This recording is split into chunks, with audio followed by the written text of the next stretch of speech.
Уважаеми приятели, уважаеми господин президент, уважаеми господин кмете, скъпи колеги, за мен е чест тази вечер да бъда тук. Благодаря за поканата.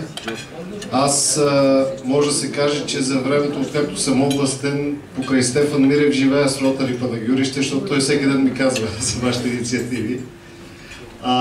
Наистина това, което вършите, е достойно за уважение.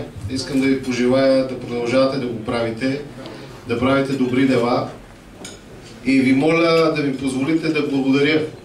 Даже когато човек направи добро, за някого е хубаво да му бъде благодарен.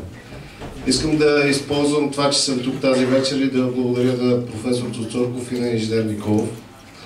Те се отзоваха, когато в нашата област беше най-тежко.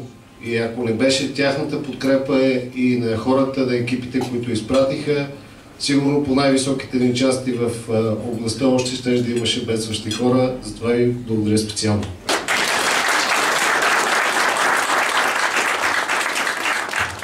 Искам да ви пожелая на вас, на вашите семейства да сте живи и здрави. Наистина с днешния пролетен бал и с всяка пролет започва нов живот.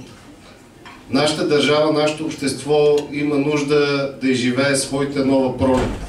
Тук Панагюрище мога да кажа своето ново възраждане. От вас зависи и от усилията на хора като вас. Затова бъдете живи и здрави и наистина дано човечеството се изпълни с добро, мир и любов.